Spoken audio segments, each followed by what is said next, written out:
Unlimited power, તમારી capacity અને ઘણી વધારો. લેખક એન્થોની રોબિન્સ. પ્રકરણ 7. સફળતાનો રચનાક્રમ. બધા કાર્યો યોગ્ય રીતે અને ક્રમબદ્ધ થતા રહ્યો. 1. કોરિન્ટ બાઇન્સ 14/40. આ પુસ્તકમાં આપણે શરૂઆતથી જ સફળ લોકોની કાર્યશૈલીને તપાસવાની વાત કરી છે.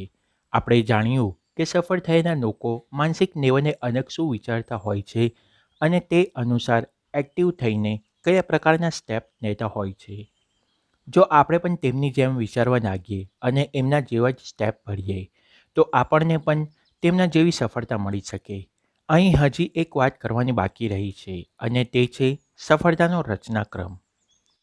સફળ થવા માટે અમુક કામોનો ક્રમ જાળવવો ખૂબ જ જરૂરી છે, કેમ કે તળિયેથી શરૂ કરીને છેક ટોચ સુધી પહોંચવામાં તો જ સફળ થવાશે.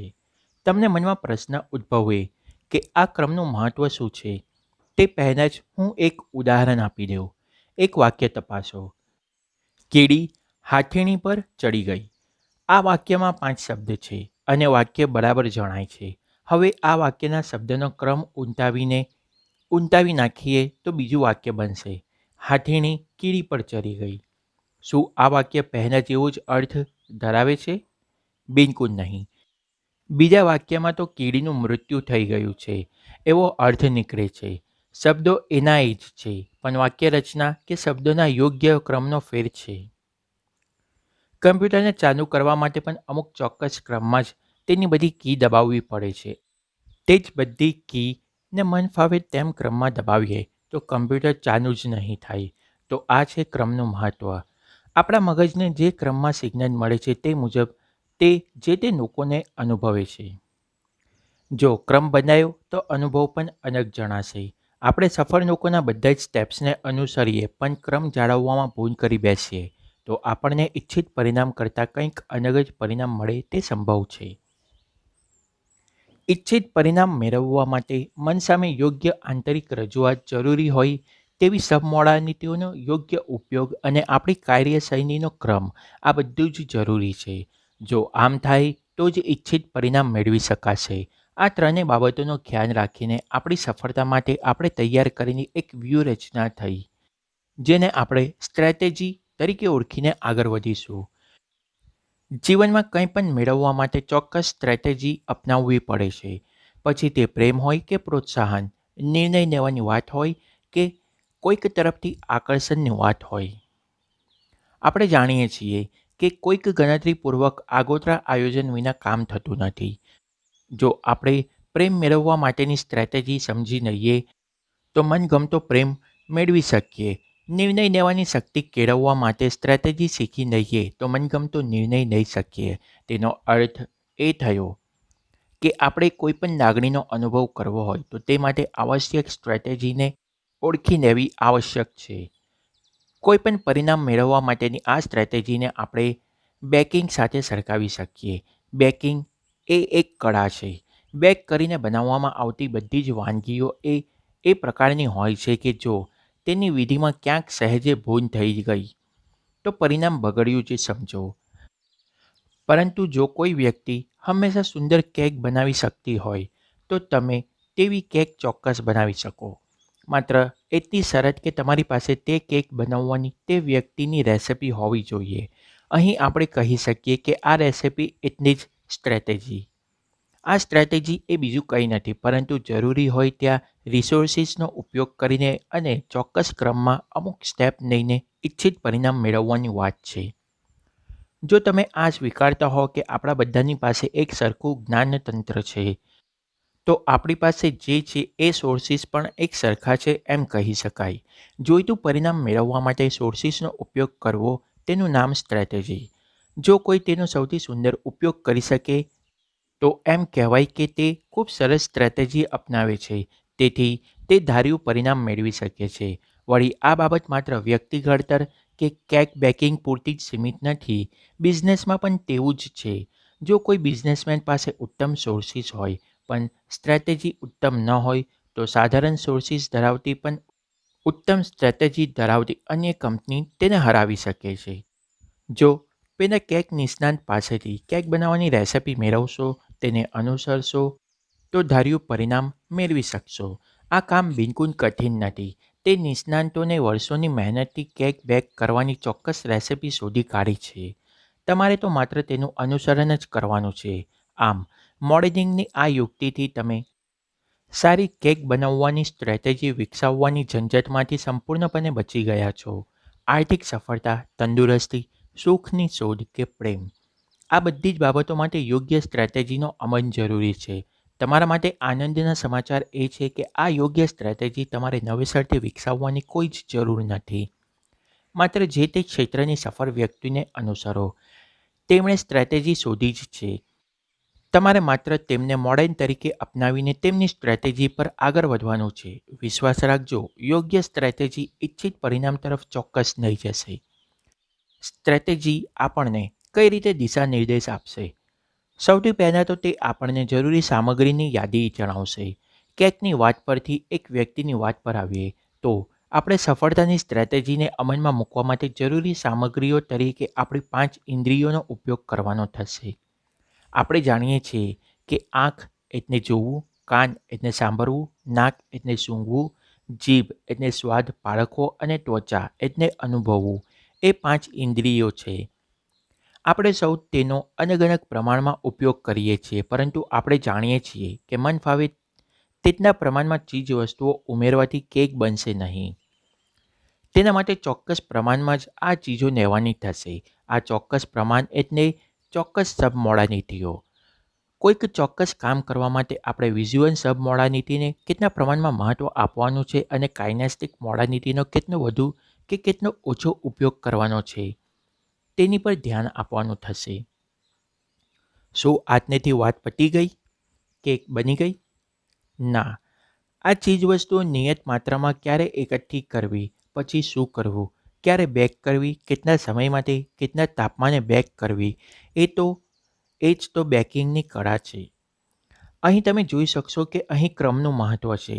પહેલાં 2-4 ચીજો એકઠી કરીને બેક કરવા મૂકી દઈએ અને પછી 2-4 ચીજો તેની ઉપર ભભરાવી દઈએ તો જે બનશે તે કેક નહીં હોય.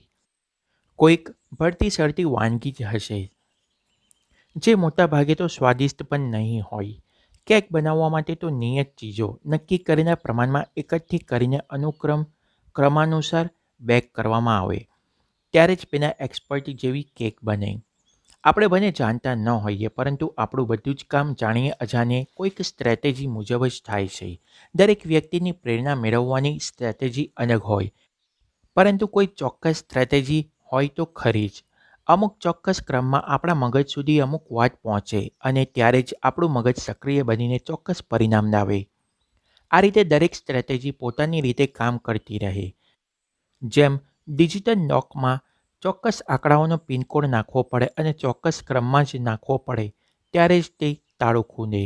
તે જ રીતે અમુક ચોક્કસ ક્રમમાં આપણા મગજ સુધી અમુક ચોક્કસ સંદેશાઓ પહોંચે, ત્યારે જ તે કાર્યરત બને. આ રીતે જો દરેક વ્યક્તિની ખાસ સ્ટ્રેટેજી હોય, તો તેનો અર્થ એ થયો કે આપણે આપણી જાત પાસેથી અથવા બીજી કોઈ વ્યક્તિ પાસેથી ધાર્યું કામ કરાવવા માટે આ સ્ટ્રેટેજી જાણવી પડે. બીજી એક વાત, આપણે આપણી ઇન્દ્રિયો પાસેથી 2 લેવલે કામ લઈએ છીએ. એક તો આંતરિક એટલે કે ઇન્ટરનલ અને બીજું બાહ્ય એટલે કે એક્સટર્નલ. કારણ કે આપણે દરેક અનુભવ બાહ્ય રીતે અનુભવીએ છીએ અને તેની આપણા મન સામે આંતરિક રજૂઆત કરીએ છીએ. એક ઉદાહરણ આપીને આ વાત સમજીએ. આપણી આજુબાજુ આપણે ઘણું બધું જોઈએ છીએ.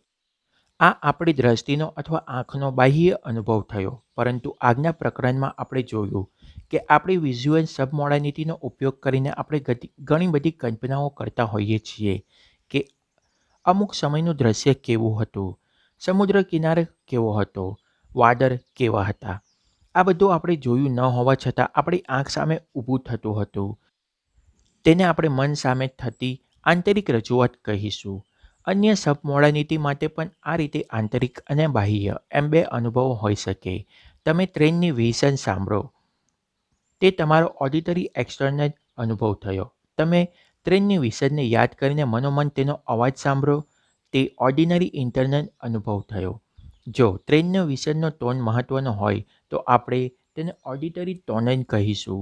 આ જ રીતે કોઈ અવાજની વાત કરતી વખતે શબ્દ મહત્ત્વના હોય તો તેને ઓડિટરી ડિજિટલ કહીશું.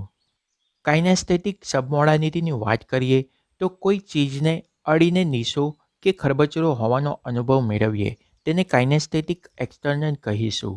સાથે સામા પક્ષે કોઈ બાબત તમે મનોમન હૂંફની લાગણી અનુભવો તો તેને કાઇનેસ્થેટિક ઇન્ટરનલ કહીશું. આપણે આપણી સબમોડાલિટીના પ્રમાણે કેક બનાવવાની રેસિપીના પ્રમાણ સાથે સાંકળી હતી. હવે તેની વિગતવાર વાત કરીએ. આપણે વિઝ્યુઅલ, ઓડિટરી અને કાઇનેસ્થેટિક સબમોડાલિટીઓને આ રીતે એક્સટર્નલ અને ઇન્ટરનલ એમ વિભાજિત કરીને દરેક અનુભવને સમજીશું. તે પહેલાં સબમોડાલિટીઓને લખવા માટે સાંકેતિક ભાષા શીખી લઈએ. વી એટલે વિઝ્યુઅલ, એ એટલે ઓડિટરી અને કે એટલે કાઇનેસ્થેટિક. આઈ એટલે ઇન્ટરનલ, ઈ એટલે એક્સટર્નલ, ટી એટલે ટોનલ, ડી એટલે ડિજિટલ. થોડું ઊંડાણથી સમજવું હોય તો નીચેનો અનુભવ સમજી લો. તમને બધું એકદમ સરળ અને રસપ્રદ લાગવા માંડશે. માની લો કે કોઈ વ્યક્તિ કંઈક જોઈને પ્રોત્સાહિત થવાની સ્ટ્રેટેજી વીઈ ધરાવે છે. આમ તે કંઈક જોશે, પછી તે પોતાની જાતને કંઈક કહેશે એઆઈડી અને પછી તેને અંદરથી કંઈક કરવાનો ઉમળકો જાગશે એટલે કેઆઈ. તો આ વ્યક્તિની સ્ટ્રેટેજી વીઈ એઆઈડી કેઆઈ થઈ. તમે આ વ્યક્તિને પ્રોત્સાહિત કરવાની કોશિશ કરો પણ કંઈક વળશે નહીં, કારણ કે તેની સ્ટ્રેટેજી બાહ્ય રૂપે કંઈક જોઈને પ્રેરણા મેળવવાની છે. જ્યારે તમે તેને ઓડિટરી એક્સટર્નલ ડિજિટલ રૂપમાં તેનો ઉત્સાહ વધારી રહ્યા છો. આમ તમારી સમજાવવાની સ્ટ્રેટેજી અલગ છે અને તે વ્યક્તિની સમજવાની સ્ટ્રેટેજી અલગ છે. તેના બદલે તેને બાહ્ય કંઈક બતાવીને ઉત્સાહ વધાર્યો હોત તો પરિણામ મળી શક્યું હોત. મને ખાતરી છે કે સબમોડાલિટીનો ઉપયોગ તમને ઘણો જ રસપ્રદ લાગ્યો હશે. હજી તો આપણે આવતા પ્રકરણમાં સામી વ્યક્તિની સ્ટ્રેટેજી કઈ રીતે સમજવી તે પણ શીખવાના છીએ. અહીં આપણે સ્ટ્રેટેજી કઈ રીતે કામ કરે છે તેની વાત કરીશું. આપણી પાસે દરેક કાર્ય કરવા માટે ચોક્કસ સ્ટ્રેટેજી છે, પણ આપણને તેની જાણકારી નથી. જો આપણે શોધી કાઢીએ કે કઈ સ્ટ્રેટેજી વાપરવાથી આપણે ધાર્યું પરિણામ લાવી શકીએ છીએ તો કામ થઈ જાય. શું તમે જાણો છો ખરા કે તમને બાહ્ય કે આંતરિક કયા પ્રકારના અનુભવો થાય તો તમને ખરીદી કરવાની ઈચ્છા જાગે? કોઈ ચોક્કસ કારણસર તમને કાર કે ઘર ખરીદવાની ઈચ્છા થાય. સામાન્ય રીતે અમુક ચોક્કસ ક્રમમાં કંઈક બને તેનાથી તમારા મનમાં ચોક્કસ પ્રમાણની માનસિક સ્થિતિ સર્જાય અને તમે કંઈક કરવા પ્રવૃત્ત બનો તેવું બનતું હોય છે. આમ આ જ રીતે સામી વ્યક્તિની પણ કોઈ ખાસ સ્ટ્રેટેજી હશે. તમે તે સ્ટ્રેટેજી મુજબ અમુક ચોક્કસ ક્રમમાં કોઈક વાતની રજૂઆત કરો તો તમને તેના તરફથી પૂરેપૂરો સહકાર મળે એવું વાતાવરણ સર્જી શકાય છે. આ પ્રકારની સ્ટ્રેટેજીનો કોઈ અંત નથી. કોઈકને કંઈક આગળ ધપાવવા માટે ખાસ સ્ટ્રેટેજી હોય, અન્યનો સહકાર મેળવવા માટે અલગ સ્ટ્રેટેજી હોય, કોઈકને કંઈક શીખવવા માટે વળી જુદી સ્ટ્રેટેજી હોય અને માર્કેટિંગ અંગેની કંઈક અલગ જ સ્ટ્રેટેજી હોય. ડિપ્રેશનમાંથી બહાર આવવાની પણ ખાસ સ્ટ્રેટેજી હોય છે. આપણને થતા અનુભવ આપણા મન સામે અમુક ચોક્કસ ક્રમમાં રજૂ કરવામાં આવે તો તેનાથી અમુક ચોક્કસ લાગણીઓ જગાડી શકાય છે. તેમ હું દાવા સાથે કહી શકું તેમ છું. માત્ર તમારે એ જાણવું પડે કે અમુક ચોક્કસ માનસિક સ્થિતિમાં હોવા માટે તમારી પોતાની સ્ટ્રેટેજી શું છે. એકવાર તમે તેમાં નિષ્ણાત થઈ જાઓ પછી સામી વ્યક્તિની સ્ટ્રેટેજી ઓળખીને તમે તેની સાથે સરળતાથી કામ કરી શકો અને ધાર્યું પરિણામ મેળવી શકો. હવે આ ચોક્કસ ક્રમ શોધવો જરૂરી છે જેથી એક ચોક્કસ ક્રમ દ્વારા તમે ચોક્કસ પરિણામ મેળવી શકો. આપણી અત્યાર સુધીની વાત પરથી તમે સમજી ચૂક્યા હશો કે હવા, પાણી અને ખોરાક પછી આવતી સૌથી અગત્યની બાબત છે આપણી માનસિક સ્થિતિ. આ સ્વસ્થ માનસિક સ્થિતિ સુધી પહોંચવા માટે રજૂઆતનો આ ચોક્કસ ક્રમ અને સ્ટ્રેટેજી જાણવા આવશ્યક છે. યુએસ આર્મી સાથે મોડેલિંગનો અનુભવ એ મારા યાદગાર અનુભવમાંનો એક છે. બન્યું એવું હતું કે મારે એક મુલાકાત દરમિયાન એક જનરલની સાથે એનએલપી અંગે વાત થઈ. મેં તેમને કહ્યું કે સૈનિકોને તાલીમનો જે કાર્યક્રમ તેઓ 4 દિવસ માટે યોજે છે તે જ કાર્યક્રમ હું 2 દિવસ માટે યોજીને વધુ સારું પરિણામ મેળવી શકું તેમ છું.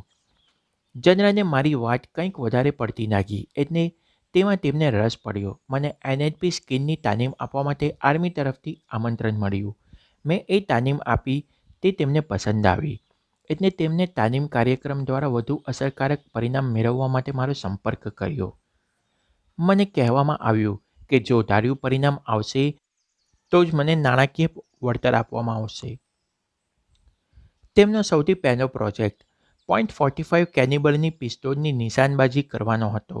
આર્મીની પસંદ કરેલી કેટલાક સૈનિકોને મારી આ પિસ્તોલથી અચૂક નિશાના તાકવાની તાલીમ આપવાની હતી. અત્યાર સુધીનું તેમનું અવલોકન હતું કે તાલીમ પામેલા સૈનિકોમાંથી માત્ર 70% સૈનિકો ક્વોલિફાય થયા હતા. જનરલને જણાવવામાં આવ્યું કે આ તેમનો સારામાં સારો દેખાવ હતો. શરૂઆતમાં આ કાર્યક્રમ હું અને ગ્રિન્ડન સાથે મળીને કરવાના હતા અને તેમને શૂટિંગ અંગે પ્રાથમિક માહિતી હતી. તેથી હું તો નિશ્ચિંત હતો, પણ છેલ્લી ઘડીએ અચાનક એવું બન્યું કે તે આ કાર્યક્રમ દરમિયાન હાજર રહી શકે તેમ નથી એવું જાણવા મળ્યું. બીજી તરફ મેં તો ક્યારેય હાથમાં પિસ્તોલ પકડી પણ નહોતી. વળી ક્યાંકથી સાંભળવા મળ્યું કે આર્મી તરફથી મહેનતાના પેટે મને જે રકમ ચૂકવવાની હતી એ જાણીને સૈનિકોમાં થોડો અસંતોષ ફેલાયો હતો અને તેઓ જ મને સાથ આપવા તૈયાર નહોતા. જો તેમ બને તો હું શું શીખવી શકું? આમ ત્રણેય બાજુથી હું ઘેરાયેલો હતો અને મારી સામે નિષ્ણાંત મોં ફાડીને ઊભા હતા. મારું સૌથી પહેલું કામ એ હતું કે હું આ નિષ્ણાંતને મનથી સાવ નાની જ બનાવી દઉં. ત્યાર પછી મારા મન સામે એક પોઝિટિવ રજૂઆત કરવાની હતી. આ રજૂઆત જ પેલા ત્રણેય પડકારોને પહોંચી વળવા માટેની મારી તાકાત હતી. મેં વિચાર્યું, જેમ મને નિશાનાબાજીનો અનુભવ નથી તેમ સૈનિકોને NLPના ચમત્કારનોય ખ્યાલ નથી. હું તેમના પર એ જ તો અજમાવવાનો છું. પછી મારે એકેય પડકારથી ડરવાની શું જરૂર છે? આટલું વિચારતા જ હું એકદમ સ્વસ્થ થઈ ગયો અને મેં જનરલ પાસે જઈને કહ્યું કે મારે કેટલાક શાર્પ શૂટરની જરૂર છે જેમની પાસેથી તાત્કાલિક તાલીમ લેવાનું અને તેના આધારે સૈનિકોને તાલીમ આપવાનું વિચારું છું. મારે પોતે ઓછામાં ઓછા સમયમાં એ યોગ્યતા મેળવવાની હતી અને ઘણા બધા સૈનિકોને તે શીખવવાની હતી. મારી સાથે મોડેલિંગની આખી ટીમ તૈયાર હતી. દુનિયાના સૌથી નિષ્ણાત શૂટર્સ મારી સામે હતા અને મારે તેમનો મનનો, માન્યતાઓનો અને આત્મવિશ્વાસનો ઊંડો અભ્યાસ કરવાનો હતો. તેમની સ્ટ્રેટેજી જાણવાની હતી અને આ બધું જ પેલા સૈનિકોને શીખવવાનું હતું. તેમને તેમના વર્ષોના અનુભવ અને પ્રેક્ટિસ પછી શૂટિંગની આ સ્ટ્રેટેજી કેળવી હતી અને મારે એ સ્ટ્રેટેજીને ઓળખવાની હતી. વળી મારે તેમના શારીરિક હલનચલનનો અભ્યાસ કરવાનો હતો. આ રીતે મેં તેમની સ્ટ્રેટેજી ઓળખી કાઢી અને જાણી લીધું કે કઈ રીતે તેઓ અચૂક નિશાનો તાકી શકે છે. પછી મેં એવા સૈનિકો માટે 1.5 દિવસનો કોર્સ તૈયાર કર્યો જે પહેલીવાર શૂટિંગ કરી રહ્યા હતા. તાલીમના અંતે જનરલે પરિણામ નોંધ્યું ત્યારે તે 100% સૈનિકો ક્વોલિફાઈ થઈ શક્યા હતા. તે માટે મેં 2 દિવસ કરતાં પણ ઓછો સમય લીધો હતો. એટલું જ નહીં, 4 દિવસમાં તેઓ જેટલા શાર્પ શૂટર તૈયાર કરતા હતા તેમના કરતાં 3 ગણી સંખ્યામાં મેં એક્સપર્ટ શૂટર તૈયાર કરી દીધા હતા. અસરકારક મોડેલિંગની ભવ્ય સફળતાનું આટલું પરિણામ આપ્યા બાદ મેં પેલા એક્સપર્ટ શૂટર્સને તેમની સ્ટ્રેટેજીમાં વધુ સુધારો લાવવા માટે કેટલાક સૂચનો કર્યા.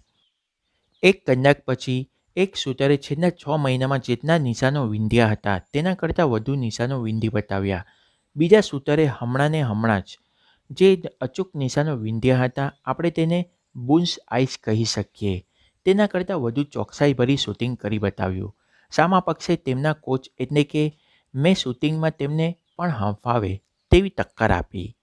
મને જાણવા મળ્યું કે કર્નલ પછીથી જનરલને જણાવ્યું હતું કે પ્રથમ વિશ્વયુદ્ધ પછી આવી જબરદસ્ત નિશાનેબાજી પહેલીવાર જોવા મળી હતી. અહીં હું તમને એ સમજાવવા માંગુ છું કે જ્યારે તમારી પાસે પૂરતો અનુભવ કે પૂરતી માહિતી ન હોય, સફળતાની કોઈ શક્યતાઓ પણ ન દેખાતી હોય, ત્યારે પણ જો તમારી પાસે અનુસરણ કરવા માટે કોઈ શ્રેષ્ઠ મોડેલ હોય તો તમે તેનું સમજણપૂર્વકનું મોડેલિંગ કરીને ધાર્યું પરિણામ મેળવી શકો છો. આવું ધાર્યું પરિણામ લાવવા માટે મોડેલ શું કરે છે, કયા પગલાં ઉઠાવે છે તેનું અનુકરણ, તેનું અવલોકન કરીને તે અનુસાર તમારા સ્ટેપ્સ લેવા પડશે. વિશ્વાસ રાખજો, તમે ઘણા ઓછા સમયમાં તેના જેવું જ ઉત્કૃષ્ટ પ્રદર્શન કરી શકશો. એથ્લેટ્સ જાણીએ અજાણીએ આ જ રીતે બાહોશ ખેલાડીની સ્ટ્રેટેજીને અનુસરે છે. તમે ક્યારેક સ્કીઇંગ જોયું છે? જો સ્કીઇંગના એક્સપર્ટ ખેલાડીની મોડર્ન ગણી તેમને જોઈને શીખવાનું ચાલુ કરો તો સૌથી પહેલાં તમારે તેની ટેકનિકને અવલોકવી પડે. આ તમારો વિઝ્યુઅલ એક્સટર્નલ અનુભવ થયો VE. ત્યારબાદ તમે તેની શારીરિક હલનચલનને સતત નિહાળો. તેને તમે કાઇનેસ્થેટિક એક્સટર્નલ એટલે KE અનુભવ કહી શકો.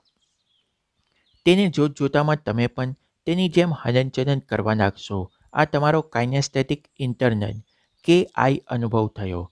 આટલું થતાં સુધીમાં તો તમે તમારી જાતથી અગળા થઈને મનોમન વિચારતા થઈ ગયા હશો કે તમે પોતે પણ સ્કીઇંગ કરી રહ્યા છો.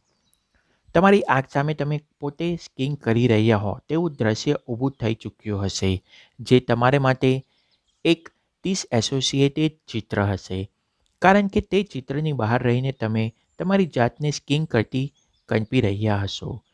VI. થોડીવારમાં તમે પોતે આ ચિત્રમાં પ્રવેશશો અને તે સમયે તમે જાતથી અગળા થઈને વિઝ્યુઅલ ઇન્ટરનલ અનુભવ લેવાના બદલે તેમાં જ સંપૂર્ણ ઓતપ્રોત થયા હશો. તેથી તે તમારો એસોસિએટેડ વિઝ્યુઅલ ઇન્ટરનલ અનુભવ બનશે. VI પછી તમારે એ માનસિક ચિત્રમાં ડોક્યું કરી તમારી સાથે એસોસિએટ થવું પડશે કે કોઈ એક્સપર્ટ એથ્લેટ કઈ રીતે પોતાને પરફોર્મ કરે છે. આખરે તમે હકીકતમાં સ્કીઇંગ કરવાની કોશિશ કરશો. તે તમારો કાઇનેસ્થેટિક એક્સટર્નલ એટલે KE અનુભવ બનશે. તમે અહીં સ્ટ્રેટેજીનો ક્રમ જોશો તો તે VE, KE, KI, VI, VI, KI, KE બનશે. મોડેલિંગની ઘણી અલગ અલગ સ્ટ્રેટેજીમાંની આ એક સરળતમ સ્ટ્રેટેજી છે. આ સ્ટ્રેટેજી જ સાચી અને બીજી ખોટી તેવું માનવું નહીં. આપણો ગુણ તો એ છે કે ધાર્યું પરિણામ મળવું જોઈએ. જે વ્યક્તિ માટે જે સ્ટ્રેટેજી સૌથી સારું પરિણામ આપતી હોય તે સ્ટ્રેટેજી તેના માટે ઉત્તમ છે. આ પ્રકારનું અનુસરણ કરવા માટે તમારી પાસે તમે મોડર્ન ગણેની વ્યક્તિની જેટલી વધુ માહિતી હશે તેટલું સારું પરિણામ તમે લાવી શકશો. હકીકતમાં તો તમારે તે વ્યક્તિની માન્યતાઓ, શ્રદ્ધા, આંતરિક રજૂઆત અને કાર્યશૈલીના ક્રમનું અનુસરણ કરવાનું રહે છે.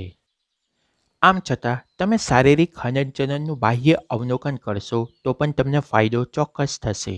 આ હલનચલન પર તે વ્યક્તિની માનસિક સ્થિતિ પર ભારે અસર કરે છે. તે આપણે જાણીએ છીએ. આ અંગે વધુ આપણે પ્રકરણ 9માં વાત કરીશું. સ્ટ્રેટેજી અને કાર્યશૈલીના ક્રમની પસંદગી એ એવી બાબત છે જે શિક્ષણ ક્ષેત્રે ચમત્કાર સર્જી શકે છે.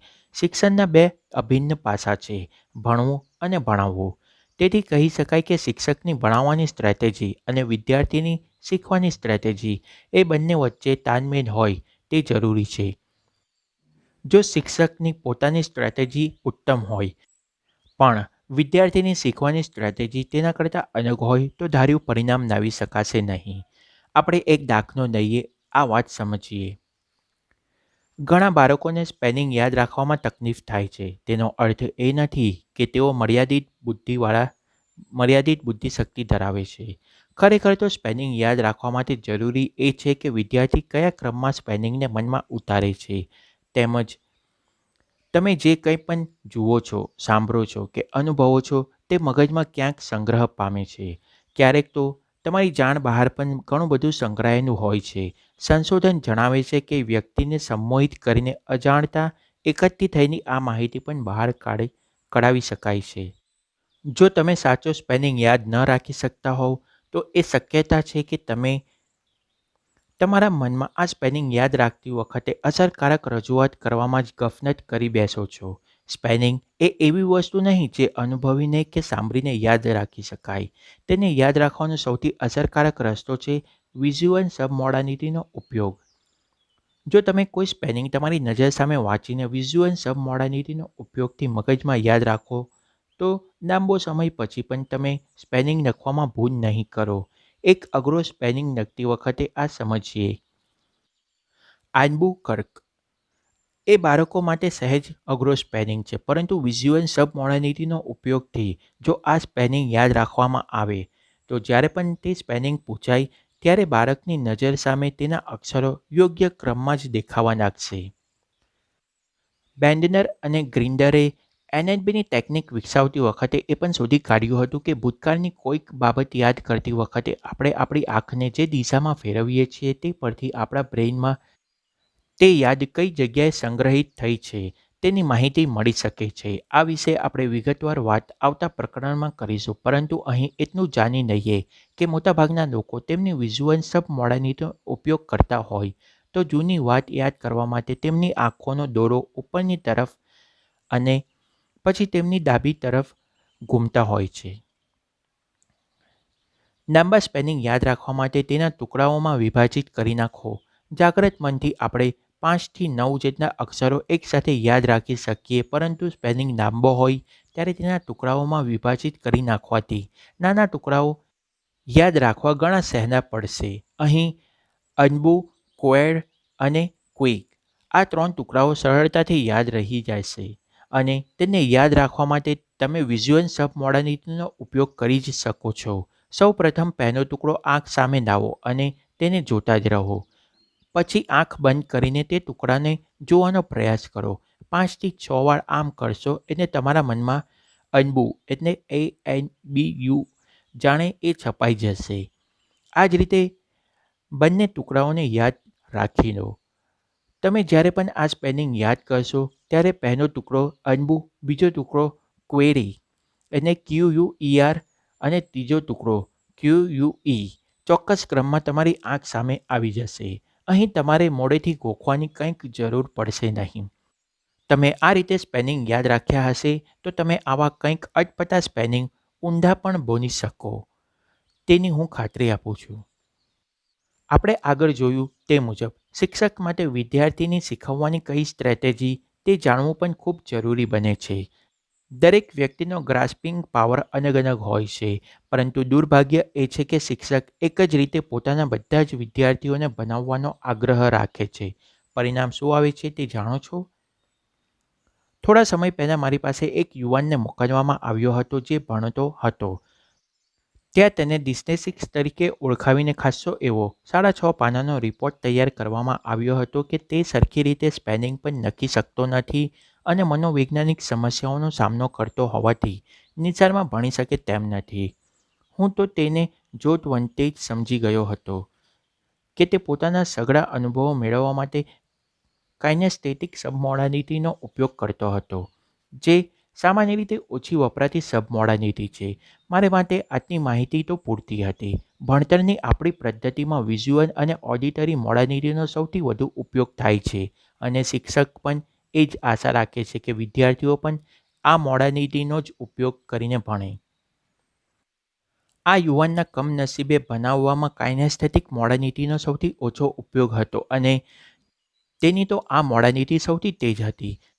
મેં સૌથી પહેલું કામ એ કર્યું કે તે આખા રિપોર્ટને ફેંકી દીધો અને કહ્યું કે આ તદ્દન નકામો રિપોર્ટ છે. તેના માટે મારો આવો રિસ્પોન્સ અણધાર્યો હતો. તેને મારી વાત ગમી ગઈ. એટલું જ નહીં, પરંતુ રિપોર્ટ ફેંકવાના મારા હાવભાવથી તેની પોતાની કાઇનેસ્થેટિક સબમોર્ડાનિટી પણ એકદમ સક્રિય થઈ ગઈ અને તે એકદમ સ્વસ્થ માનસિક સ્થિતિમાં આવી ગયો. મેં વાત આગળ વધારતા પૂછ્યું કે તમે તો રમતગમતમાં ઘણા આગળ પડતા હશો, ખરું કે નહીં? તે ખુશ થઈ ગયો અને હોશભેર કહ્યું કે તે સર્ફિંગમાં એક્સપર્ટ છે. આટલી આવડી વાતો કર્યા પછી તે એટલા સારા ફોર્મમાં આવી ગયો કે ત્યારે તેને કોઈ પણ ચીજ શીખવી શકાય. તેને શિક્ષકો ક્યારે આ સ્થિતિમાં લાવી શક્યા નહોતા, તેથી તેના ગ્રાસ્પિંગ પાવર પર શંકા કરવામાં આવી હતી. મેં તેને ધીરજપૂર્વક સમજાવ્યો કે તે ચીજવસ્તુઓને જોઈને કે સાંભળીને યાદ રાખી શકે તેમ નથી, પરંતુ જો તેને કોઈક રીતે તેને અનુભવ કરાવવામાં આવે તો તેને કાઇનેસ્થેટિક મોર્ડાનિટી તેજ હોવાથી તે બધું જ ગ્રાસ્પ કરી શકે છે. સર્ફિંગના અનુભવ સાથે સાંકળીને જ્યારે તેને સ્પેલિંગ શીખવવામાં આવ્યા ત્યારે તેને ભનભનાર લાંબા સ્પેલિંગમાં પણ ક્યારેય ભૂલ કરી નહીં. કેટલાક બાળકોને નિશાળમાં એમ કહીને અલગ કરવામાં આવે છે કે તેઓ કંઈ શીખી શકે તેમ નથી. હકીકતમાં તેમની શીખવાની સ્ટ્રેટેજી અલગ છે. તે જ તકલીફનું કારણ બને છે. જો તેમને એ શીખવવામાં આવે કે તેઓ તેમની મોડા નીતિનો ઉપયોગ કરીને દરેક નવી વસ્તુ શીખી શકે તેમ છે, તો આ બાળકો પણ ક્યારેય અન્ય બાળકોથી પાછા પડે નહીં. મેં એકવાર એક સ્કૂલ ટીચરને બાળકોને શીખવવાની અલગ અલગ સ્ટ્રેટેજી અંગે વિગતવાર માહિતી આપી.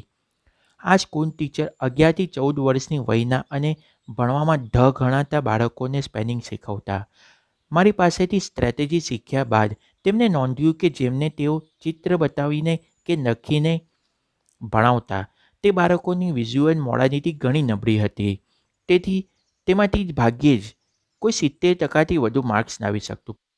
પરંતુ આ જ બાળકોને ઓડિટરી અને કાઇનેસ્થેટિક મોડાલિટી એવી સત્ય જ હતી કે નવી રીત મુજબ ભણાવવામાં આવ્યું ત્યારે 26માંથી 19 બાળકો તો 100% માર્ક્સ સાથે પાસ થયા. 2 વિદ્યાર્થીઓ 90 અને અન્ય 2 80 અને અન્ય 3 બાળકો 70% લાવ્યા. મોડર્નિટીનો આવો ઉપયોગ જાણ્યા પછી જ્યારે તેમને ભણાવવા માટે અલગ સ્ટ્રેટેજી અપનાવવામાં આવી ત્યારે તેમની વર્તન સંબંધી સમસ્યાઓ પણ દૂર થવા લાગી. આ ચમત્કાર જોયા પછી હવે તે જ સ્કૂલ ટીચર બોર્ડની પાછળ પડી ગયા છે કે આખા જિલ્લાની બધી જ નિશાળમાં શિક્ષણની સ્ટ્રેટેજી સમજાવવાના આ કાર્યક્રમને લાગુ પાડવામાં આવે. હું હવે દ્રઢપણે માનવા લાગ્યો છું કે આપણી શિક્ષણ વ્યવસ્થામાં સૌથી મોટી ખામી એ છે કે શિક્ષકોને તેમના વિદ્યાર્થીઓની સ્ટ્રેટેજી અંગે જાણવાનું શું મહત્ત્વ છે તે ક્યારેક સમજાવવામાં આવ્યું નથી. તેથી એવું બને છે કે વર્ગમાં મોટાભાગના બાળકો કાઇનેસ્થેટિક મોડાલિટી ધરાવતા હોય અને શિક્ષક વિઝ્યુઅલ મોડાલિટીના પાયા પર ભણાવી રાખે. ક્યારેક વળી તેનાથી ઊંધું બને, એટલે જે બાળકો શીખી ન શકે તે ભણવામાં નબળા છે તેમ ચિતરાઈ જાય. જે બાળકો ભણી શકે છે તેમને પણ તેઓ શ્રેષ્ઠ પ્રદર્શન કઈ રીતે કરી શકે છે એ તો ક્યારેય શીખવાતું નથી. ઓપ્ટિમમ પરફોર્મન્સ ટેકનોલોજી લોકોને આ જ સ્ટ્રેટેજી શીખવે છે. તમે ક્યારેય સાંભળ્યું છે કે આલ્બર્ટ આઇન્સ્ટાઈને સાપેક્ષવાદ કઈ રીતે શોધ્યો હતો? તેમણે પોતે એકવાર જણાવ્યું હતું કે પ્રકાશના કિરણોના છેડે બેસીને સફર કરીએ તો કેવો અનુભવ થાય. તેવું દ્રશ્ય મનોમન ગણપતિ વખતે સાપેક્ષનો વિચાર જન્મ્યો, પરંતુ આ તો સંપૂર્ણપણે વિઝ્યુઅલ મોડાલિટીનો પ્રતાપ હતો. એટલે જે વિઝ્યુઅલ મોડાલિટી ન ધરાવતા હોય તે લોકો માટે સાપેક્ષવાદ સમજવો ઘણો કપરો કહેવાય. તેથી સૌ પ્રથમ તો વ્યક્તિએ તેનું મગજ કઈ મોડાલિટીમાં સૌથી સારું કાર્ય કરી શકે છે તે સમજવું પડે. ઓપ્ટિમમ પરફોર્મન્સ ટેકનોલોજીસ આ શીખવી શકે તેમ છે. આ ટેકનોલોજી એ સારી રીતે જાણે છે કે વ્યક્તિ માટે સારામાં સારી સ્ટ્રેટેજી કઈ છે જેનાથી તે ઉત્તમ પરિણામ ઓછામાં ઓછા સમયમાં મેળવી શકે. અહીં તો આપણે માત્ર શિક્ષણ ક્ષેત્રની વાત કરી, પરંતુ વિશ્વના દરેકે દરેક ક્ષેત્રમાં આ પ્રકારની ખામી જોવા મળે છે અને તેથી તે સૌને સ્ટ્રેટેજી સમજવાની જરૂરિયાતનો મુદ્દો લાગુ પડે છે. ખોટા સાધનોથી શ્રેષ્ઠ શિલ્પનું ઘડતર ન થાય. તે જ રીતે કાર્યશૈલીની ક્રમ ખોટો હોય તો સ્ટ્રેટેજી ખોટી જ સાબિત થાય અને પરિણામ અવળું મળે. જો ક્રમ સાચો હોય તો સ્ટ્રેટેજી સાચી પુરવાર થાય અને તમે ઉત્તમ પરિણામ મેળવી શકશો. સેલ્સમેન દરરોજ જુદા જુદા ક્ષેત્રના જાત લોકોને મળે છે. જો તે દરેકની સ્ટ્રેટેજી સમજી શકે તો તેને વ્યવસાય માટે તે કેટલું બધું ઉપયોગી થશે. કેટલી નાની વાત છે. જેમની વિઝ્યુઅલ મોડાલિટી સારી હોય તેવા ગ્રાહકોની સાથે કલાકો વાતો કરે તો પણ તેનું પરિણામ નહીં મળે. આવા ગ્રાહકોને તો તેણે માત્ર સરસ મજાના 2-4 નમૂનાઓ કે ચિત્ર બતાવવાની જરૂર હતી. ગ્રાહક ચોક્કસ માની જાત. જો તે કોઈ રમતનો કોચ હોય તો તેણે રોજ અલગ મોડાલિટી ધરાવતા ખેલાડીઓને યોગ્ય માર્ગદર્શન આપવાનું થાય. એક સફળ કોચ માટે એ કેટલું જરૂરી ગણાય કે તેના બધા જ ખેલાડીઓ તેમની અલગ સ્ટ્રેટેજી સમજી તે અનુસાર પ્રોત્સાહિત કરીને તેમને ધાર્યું પરિણામ મેળવી શકે. જે રીતે મેં અમેરિકન આર્મીને તાલીમ આપતી વખતે તેમની મેન્ટેન્સ સિન્ટેક્સ વાંચી લીધી હતી તે જ રીતે તમે પણ કરી શકો ખરા? હાશ તો કેમ નહીં. જે રીતે ડીએનએની એક ચોક્કસ ક્રમાનુસાર રચના હોય છે તે જ રીતે સતત સફળ પરિણામ મેળવવા માટે પણ એક નિશ્ચિત સ્ટ્રેટેજી હોય છે. કદાચ તમને થશે કે અલગ સ્ટ્રેટેજી સમજવા માટે તો જાદુની એવી છડી જોઈએ જે તેમના મનની વાત તમારા સુધી પહોંચાડી શકે. હું હવેના પ્રકરણમાં તમારી સાથે આ અંગે જ વાત કરવાનો છું.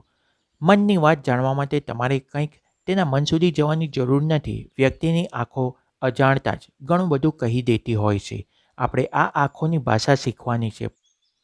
પૂરેપૂરી શ્રદ્ધાથી અને દ્રઢતાથી માંગવામાં આવે તો દુનિયાની કોઈ પણ વસ્તુ એવી નથી જે આપણે મેળવી ન શકીએ. અહીં તો માત્ર સ્ટ્રેટેજીની વાત છે અને જાદુની છડી જેવી લાગતી સામી વ્યક્તિની સ્ટ્રેટેજી જાણવાની વાત એ કંઈ અઘરી નથી.